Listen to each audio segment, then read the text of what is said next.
내 삶에서 더 이상 공부를 찾아볼 수 없다고 생각하는 사람들에게, 이제는 공부가 지겨워졌다고 느끼는 사람들에게.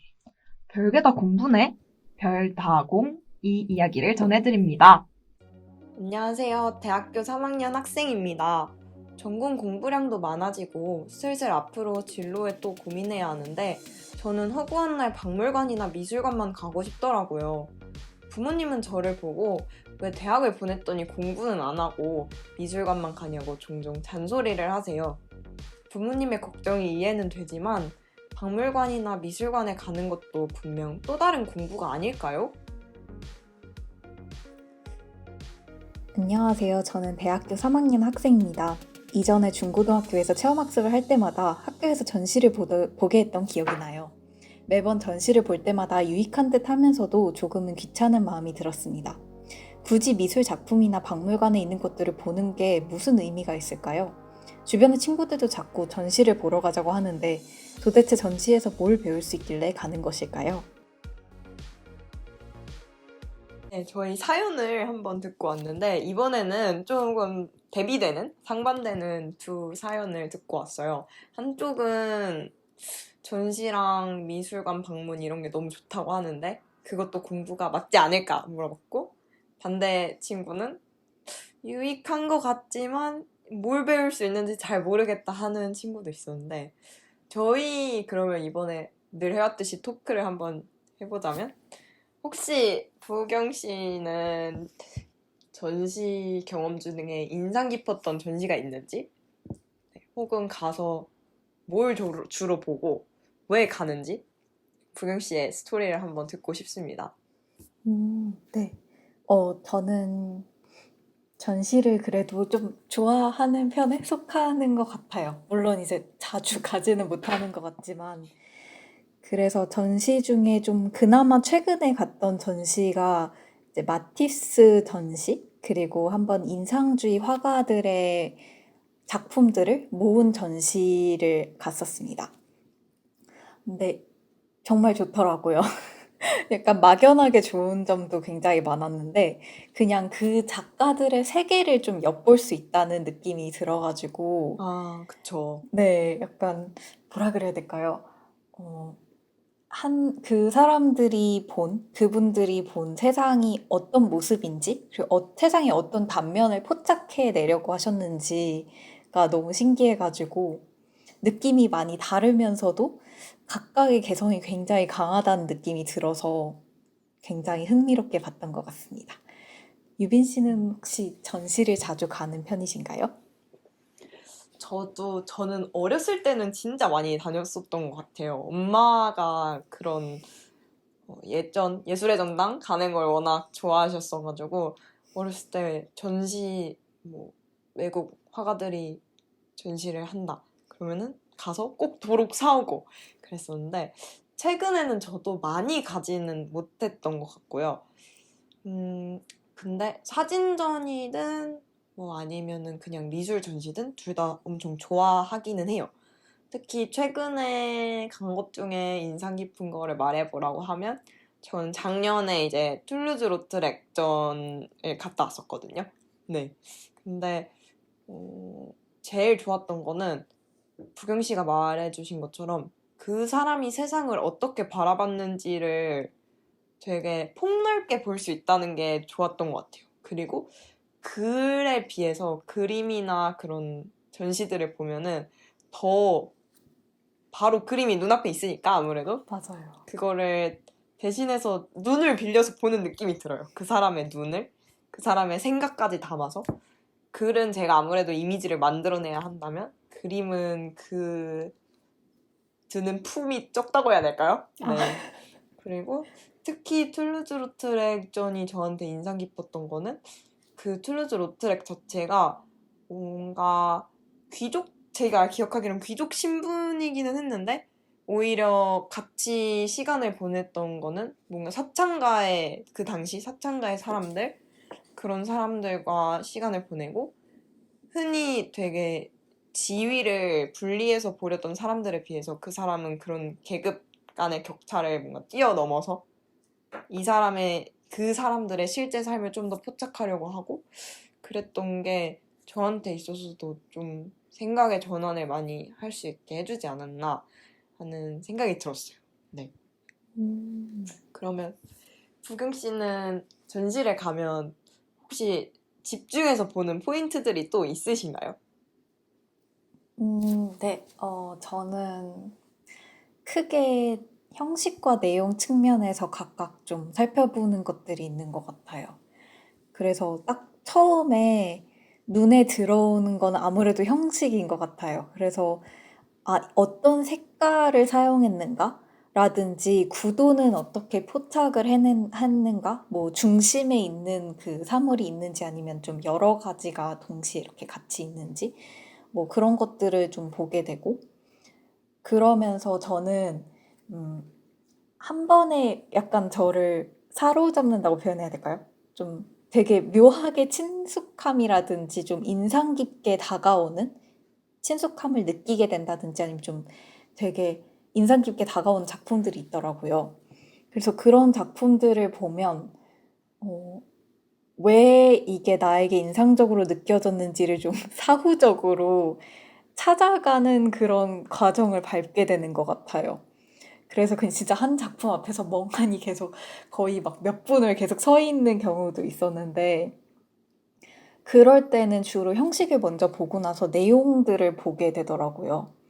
그래서 어떤 소재를 다루고 있는지, 이게 과연 어떤 주제를 나타내고자 했는지, 뭐 옆에 설명이 써 있으면 설명 같은 거를 보기도 하고, 그리고 그것이 왜 나에게 인상 깊었는지를 찾아보게 되는 것 같아요. 나에게 이 그림이 어떤 의미를 가지는가를 좀 떠올려 보게 되고, 나의 경험 속에서 어떤 부분을 이 그림이 들춰냈길래 좀 재밌는가를 생각하게 들춰냈다. 되는 것 같아요. 그래서 사실 마티스전을 갔을 때도 되게 인상 깊게 봤던 게, 음, 굉장히 동적인 모습을 많이 드러내고 있더라고요. 그 그림들 자체가 굉장히 그 신체가 움직이는 그 모습을 좀 단적으로 표현해냈다는 생각을 많이 하게 됐던 것 같아요. 그래서 저는 그 움직임, 그리고 그냥 단순히 그냥 얼어 있는 게 아니라 계속해서 변화하고 움직이고 있다는 그 모습, 그리고 다른 주변의 것들과 계속해서 뭔가 상호작용을 하고 있다는 모습이 좀 제가 현재 하고 있는 생각들이랑 많이 맞닿아 있는 것 같아서 인상 깊게 느꼈던 것 같습니다. 저는 배경에 관심이 많은 것 같아요.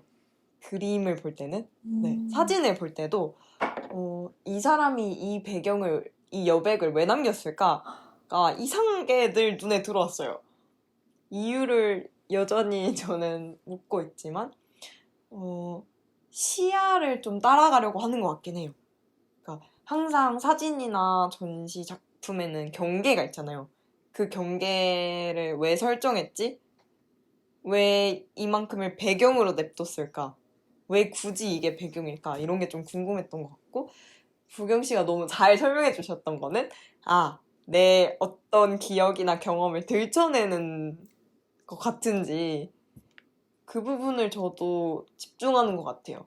요거를 봤더니 나의 어떤 기억이 떠오르는데 그 이유가 뭐지? 에 대해서 궁금해하고 그리고 저는 질감도 관심을 많이 갖는 편인 것 같아요. 맞아요. 이게 얼마나 튀어나와 있지? 그러니까 얼마나 붓터치를 여러 번 했지? 이런 것도 관심을 갖고 맞아요.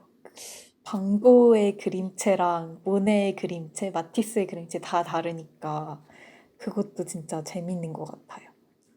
왜 굳이 저 그림체를 썼을까?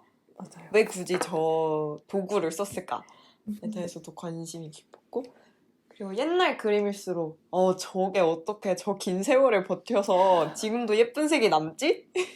이것도 되게 궁금했던 적이 많고 네. 그리고 신기하게 저는 예전에 수채화나 그림을 잠깐 배웠을 때 덧칠하면 저는 항상 더 망해갔는데 화가들은 그 덧칠하면 그 덧칠한 거 나름의 또 매력 있잖아요. 그래서 그런 덧칠을 몇 번이나 했을까 이런 거를 궁금했던 적도 있는 것 같아요. 네. 오히려 수채화여서 덧칠이 더 힘들었던 것도 있지 아, 않을까요? 유화면 그래도 좀 있어요. 나았을 텐데. 괜찮은데 맞아요. 저는 수채화를 주로 했으니까 이제 종이만 벗겨지는 경험을 했죠. 아, 그쵸. 구멍 뚫리고요. 그러면 저희가 사실 최근에 이제 이전에 각자 갔던 전시 얘기를 많이 했는데 사실 이 팟캐스트를 위해서 많은 아니기도 하지만 네. 어쨌든 최근에 같이 전시를 또 갔다 왔잖아요. 어떤 전시였죠? 저희 그 후지시로 세이지의 빛과 그림자의 판타지전이라는 곳을 갔다 왔습니다. 유빈 씨는 혹시 맞아요. 어떠셨나요? 저요? 일단은 한가람미술관에 오랜만에 갈 수 있었다는 것 자체도 너무 좋았고요. 저도요. 그리고 그 작가분이 사실 아직까지도 이제 작품을 수정하실 만큼 정정하시잖아요. 네, 그렇죠. 근데 이제 세계대전, 2차 세계대전을 겪기도 하시고 딱 초반에 들어갔을 때에는 저희가 이제 카게에로 유명한 작가분이시니까 네. 딱 누가 봐도 이거는 빛과 그림자만 있다 하는 식으로 정말 흑백만 있는 그 작품들을 먼저 보고 시작했잖아요. 맞아요. 근데 이제 그 나중에 설명을 자세히 보니까 그게 2차 세계대전 이후에 폐허가 된 곳에서 빛과 그림자는 어디에나 있으니까 그런 거를 좀 더 많은 사람들에게 희망을 주고자 그랬다는 말을 다시 이제 집중해서 읽게 됐어요. 근데 그리고 나니까 그 작품들이 더 의미 있게 여겨지고 저희가 그 전시 끝나고도 이상하게 그 앞부분의 그림들이 기억에 확 남았다고 얘기했었잖아요. 맞아요. 그 이유를 뭔가 알 것 같다고 해야 되나?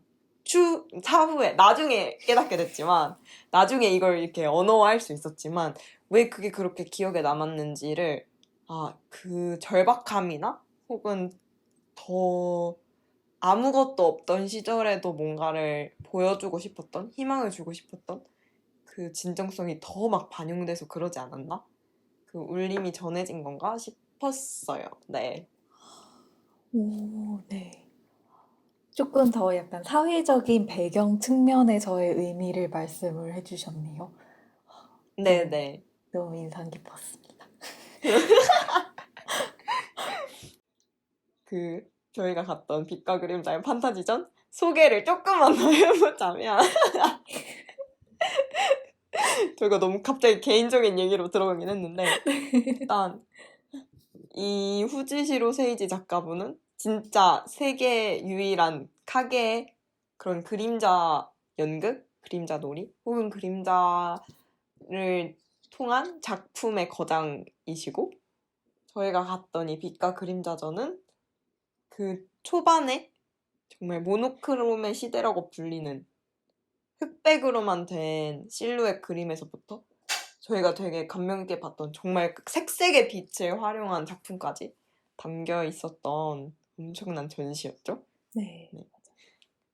그럼 부경 씨는 혹시 어떻게 보셨나요? 저는 그 미술관 앞에도 써 있었고, 전시장 앞에도 써 있었고, 그 팜플렛에도 써 있는 문구가 좀 인상 깊게 다가왔었는데요.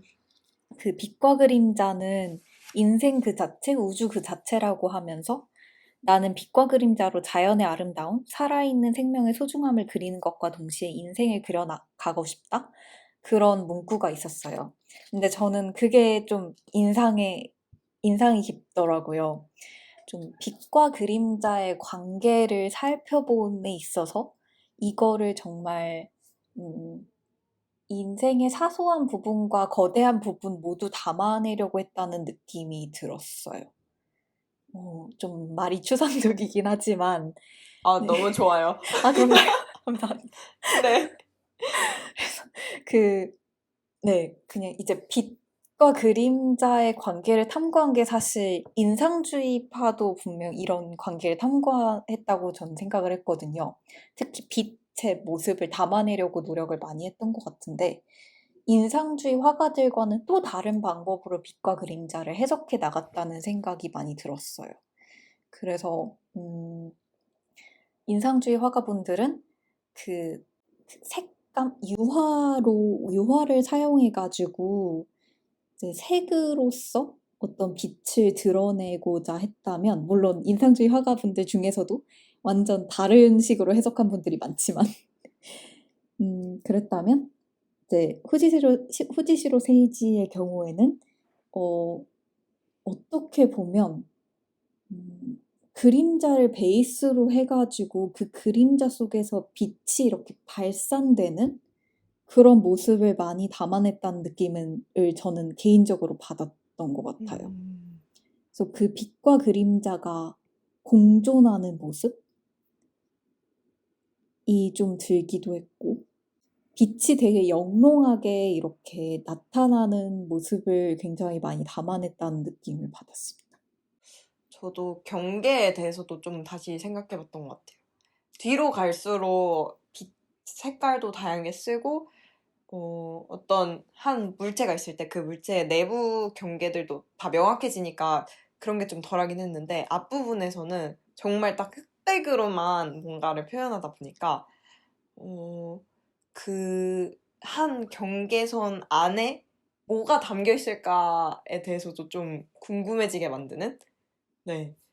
뭔가를 죽임으로써 이제 빛으로 비추지 않음으로써 저희의 상상력을 더 극대화하는 그런 포인트들은 더 있었던 것 같아요. 맞아요.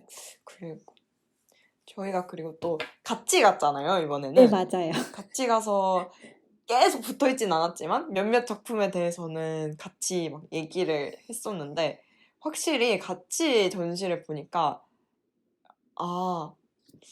우리 둘이 보고 있는 지점이 되게 다르구나 혹은 같구나를 느낄 때 신기했던 게 많았던 것 같아요. 네. 어떤 작품에서 혹시 그걸 느끼셨나요? 초반에 모노크롬 부분에서 나무랑 요정 있던 거 기억나나요? 그 혹시 약간 호수였나요, 그게? 불꽃놀이란 작품? 네네. 작품. 불꽃놀이 작품. 그거를 볼 때도 부영 씨는 딱 그 나무였던 결 같은 것도 보시고 후광도 되게 빨리 파악하시고 그러더라고요. 그랬나요? 기억이. 네네. 그래서 이거를 되게 빠르게 분석하는구나? 라는 생각을 했어요. 네. 조금 더 저는 제 감정을 먼저 이렇게 들여다봤던 것 같긴 해요. 뭐 그때 부경 씨한테 바로 말을 하진 않았지만 내가 저기에 고립돼 있으면 어떨까? 그러니까 내가 저 요정이면 뭔 생각을 하고 있을까를 이렇게 고민하고 있었는데 부경 씨가 옆에 와서 이거 되게 섬세하게 표현을 했다 라고 해가지고 저도 이제 그때 다시 조명을 하게 됐어요. 네.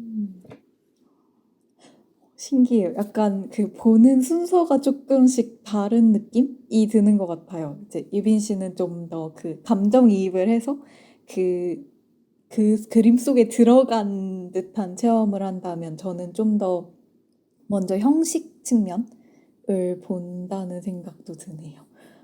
저도 몰랐던 사실이에요. 물론 이게 한 작품에 대한 얘기로 이렇게 정리를 딱 할 순 없지만 그런 것도 있었고 그리고 또 달랐던 거는 저희가 멈춰있는 그림이 달랐던 거? 그것도 신기했어요. 맞아요. 맞아요. 모든 작품을 다 사실 몇 분씩 볼 수는 없으니까 물론 시간이 허락한다면 가능할 수도 있지만 근데 유독 끌리는 작품들이 있고 유독 더 생각하고 싶은 작품들이 있을 텐데 그게 완전히 똑같지 않다는 게 신기했던 것 같아요. 당연한 사실이면서도 막상 그거를 마주하니까 발견하니까 재밌었던 기억이 납니다. 네. 혹시 어떤 작품이 인상 깊으셨나요? 저는 일단 그 불꽃놀이도 너무 좋았고요. 네, 불꽃놀이가 좋았고 제일 좋았던 작품은 아니지만 기억에 남는 작품은 그 저희 붉은 도깨비 그림자 극이 있었잖아요. 영상으로도 실제 상영한 거를 이렇게 보여주셨는데 그것도 좋았고 맞아요. 너무 귀여웠죠. 네, 너무 귀여웠어요. 그리고 제가 샀던 그 북클립에 있는 그림도 좋았는데 그게 지금 이름이 없는 것 같네요, 여기는. 아, 잠자는 숲속의 공주. 아, 부경 씨는요? 저는 이렇게 화려한 색감을 지닌 것도 좀 좋아하긴 했었는데, 저는 네. 우선 가장 좋아했던 작품은 아무래도 그 불꽃놀이 작품이었던 것 같아요. 좀 단순하면서도 굉장히 많은 품이 들어가 있을 것 같은 그 결이 맞아. 좀 흥미롭기도 했고, 이제 딱 시선이 한 군데, 가운데에 집중이 된다는 점에서 되게 빨려 들어가는 느낌이 들었던 것 같기도 하고, 그 은은한 빛이 너무 좋았어요. 이게 굳이 색상을 많이 추가를 하지 않더라도 좀 은은하게 빛난다는 느낌을 준다는 게 굉장히 신기하면서도 너무 좋았던 것 같아요. 그거 말고도 저는 월광의 소나타라는 작품이 되게 신기했었는데 아하. 작품들 중에 이제 난쟁이도 많이 나오고 첼로도 굉장히 많이 나오더라고요.